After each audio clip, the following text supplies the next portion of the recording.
வல்லவனுக்கு வல்லவன் இவ்வையகத்தில் உண்டு. என்ன நக்கலா? ஐயோ, நான் ஏமா உன்னை போய் நக்கல் பண்ண போறேன்? பேப்பர்ல நீதி கதை படிச்சிட்டு இருந்தேன், அத சொன்னா நீ தப்பா எடுத்துக்கிற. நான் போய் உன்னை நக்கல் பண்ணுவேனா சொல்லு? அதானே, உங்களுக்கு ஒரு பிரச்சனைனாலே அத ஃபேஸ் பண்றதுக்கு தைரியம் இல்லாம ஓடி ஒளிற ஆளு நீங்க. ஏன் பிரச்சனை பத்தி நீங்க எங்க கவலைப்பட போறீங்க? போய் போய் ஒரு மிச்ச தண்ணிய கட்டிக்கிட்ட பாருங்க, என்ன சொல்லணும்? இந்த பார் தாட்சாயினி, நான் வேலை வெட்டிக்க போவாதவன் தான், சம்பாதிக்க லாய்க்கு இல்லாதவன் தான். அதுக்காக எப்ப பாரு என்ன மட்டம் தட்டிக்கிட்டே இருக்காத. ஒரு சில விஷயத்துல எனக்கு கொஞ்சம் விவரம் இல்லைனாலும், ஆனா என் பொண்டாட்டிக்கு ஒரு பிரச்சனைனா அதை பார்த்துட்டு நான் சும்மா இருக்க மாட்டேன். யாரா இருந்தாலும் எதிர்த்து நிப்பேன்.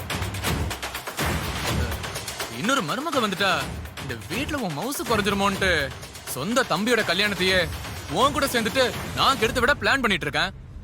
அந்த அளவுக்கு பொண்டாட்டி மேல பாசம் இருந்தா அந்த அஸ்வினி பேசின பேச்சுக்கு அவளை புடிச்சு நீங்க லெஃப்ட் அண்ட் ரைட் வாங்கிருக்க வேண்டாம்? நீ மட்டும் இந்த விஷயத்தெல்லாம் இருக்கும் போதே சொல்லிருக்கணும். சொல்லியிருந்தா மட்டும் அப்படியே கழுவி கவுத்திருப்பீங்க. தாட்சாயினி, உன் ரேஞ்சுக்கெல்லாம் அந்த அஸ்வினிய ஒரு பெரிய பொருட்டாவே நினைச்சுக்காத. இப்படிதான் ஆனந்தி ஆனந்தின்னு ஒருத்தி உன்கிட்ட வால் அடிக்கிட்டு இருந்தா, அது என்னாச்சு? அவ கொட்டத்தை அடக்கி மூளையில உட்கார வைக்கல. அதே கதிதான் இந்த அஸ்வினிக்கும். ஆடுற வரைக்கும் ஆடட்டும், அவ ஆட்டத்தையும் ஓட்டத்தையும் எப்ப நிறுத்தணுமோ அப்ப செஞ்சு விட்டுருவோம்.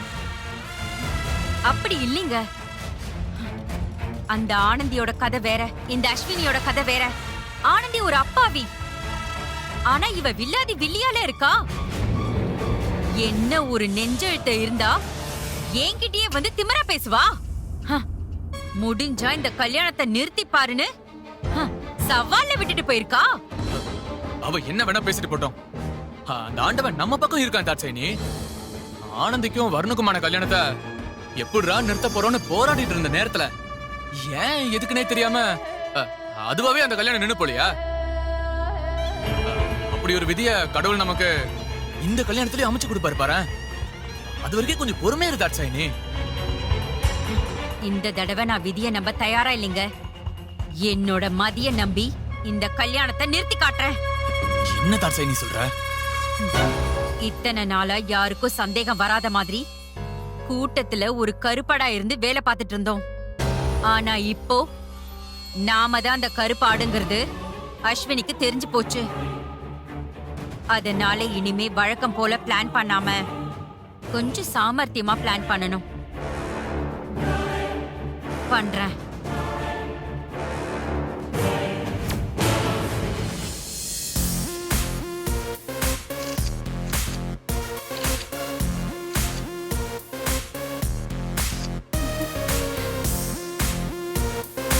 போதுண்டி, இன்னும் எவ்வளவு செல்ஃபி தான் எடுப்ப? ஒரு ஸ்கூட்டி வாங்கினாலும் வாங்கின, அதுல இருந்து உன் ஆட்ட தாங்க முடியலப்பா. ரெக்க மலைச்சவ மாதிரி பறக்குற. ஏன் வண்டி, ஏன் போனு, நான் செல்ஃபி எடுக்கிறேன், உனக்கு என்ன வந்துச்சு? நீ செல்ஃபி எடுக்கிறத கூட பொறுத்துக்கலாம் தாயே. ஆனா அந்த Facebook, இன்ஸ்டாகிராம், வாட்ஸ்அப்னு ஸ்டேட்டஸ்ல போஸ்ட் பண்ணி my scooty, my beauty, my பெஸ்டின்னு ஒரு அலப்பறைய கொடுப்ப பாரு, அதை தாண்டி தாங்க முடியல. சோசியல் மீடியாவே சும்மா கதறும். உனக்கு என்னப்பா, உங்க அப்பா லட்சாதிபதி, உன் பாய் ஃப்ரெண்ட் கோடீஸ்வரன். நான் தினமும் என்ன கலர் ட்ரெஸ் போடலான்னு யோசிச்சா நீங்க எந்த கலர் கார்ல போலான்னு யோசிப்பீங்க. நான் அப்படியா?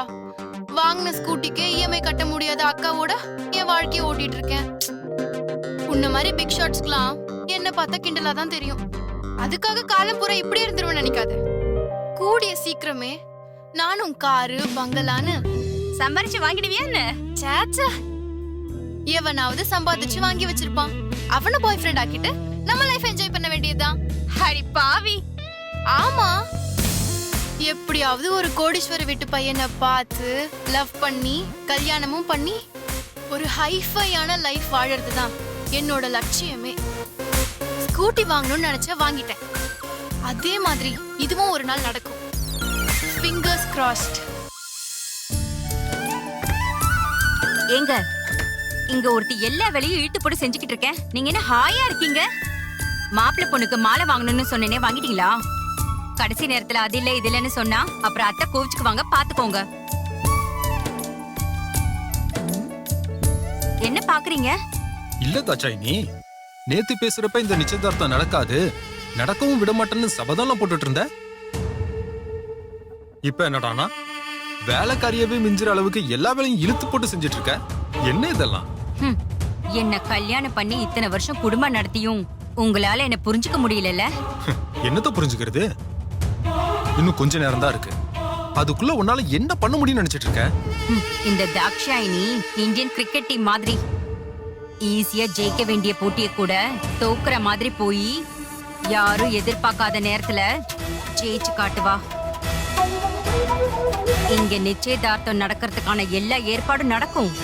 ஆனா நிச்சயம் மட்டும் நடக்கவே நடக்காது. ஒண்ணும் புரியலையே. உங்களுக்கு புரிஞ்சாதான் ஆச்சரியம். புரியாதது வழக்கம் தானே. நான் ஏற்கனவே சொன்ன மாதிரி நடக்க போற இந்த நிச்சயதார்த்தத்தை நான் நேரடியா நிறுத்த போறதில்ல. இதுக்காகவே ஸ்பெஷல்லா ஒரு புயல் வந்துகிட்டு இருக்கு. புயலா? அது வீச வேண்டிய வேகத்துல வீசி நடத்த வேண்டிய அசம்பாவிதத்தை நடத்தி அதுக்கப்புறமா அதுவே கரை ஒதுங்கிடும். எவ்வளவு பெரிய ஆலமரமா இருந்தாலும் அத வேரோட அறுத்தெறிகிற புயல் அது. புயலா? நீ யார சொல்ற? புரியவே இல்லை எனக்கு. அது நேரம் வரும்போது உங்களுக்கே புரியும்.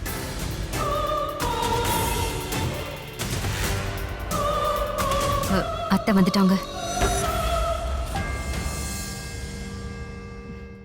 என்னத்த பொண்ணு வீட்டுக்காரங்களை எதிர்பார்த்துட்டு இருக்கீங்களா? அதெல்லாம் ஒண்ணும் இல்ல. வருண் ஒரு சின்ன வேலையா ஆபீஸ்க்கு போயிருக்கான். அவன் வரதுக்காக தான் வெயிட் பண்ணிட்டு இருக்கேன். அது சரி, நீ எல்லாத்தையும் ஒழுங்கா பண்ணிட்டியா? கவனக்குறைவா எதையும் மறந்துடலையே? இல்லத்த, ஏற்கனவே இந்த வீட்ல ஒரு சம்பந்தம் கல்யாணம் வரைக்கும் வந்து நின்னு போயிட்டதால இந்த தடவை ஒன்னொன்னு பார்த்து பார்த்து பண்ணிருக்கேன். நீங்க ஒண்ணும் கவலைப்படாதீங்க அத்தை. ஆமாமா, நீங்க தான் அன்னைக்கே எல்லா பொறுப்பையும் தூக்கி தாட்சாயினி கையில கொடுத்துட்டீங்கல்ல. ஒதுங்கி நின்னு வேடிக்கை மட்டும் பாருங்க. சும்மா தரமான செயலா இருக்கும் பாருங்க. ஆமா, வருண் வந்துட்டானா? அதான் சொன்னேன்ல, ஏதோ ஆபீஸ் வேலையா போனா. சீக்கிரம் வந்துடுறேன்னு சொல்லிருக்கான். வந்துருவா. இப்பதான் நான் நினைச்ச மாதிரி எல்லாமே கைகூடி வருது. இந்த வீட்ல என்னைக்குமே சிரிப்பும் சந்தோஷமும் நிலைச்சிருக்கணும். நான் கேக்குறதும் கண்ணால பாக்குறதும் நல்ல விஷயங்களாவே இருக்கணும்.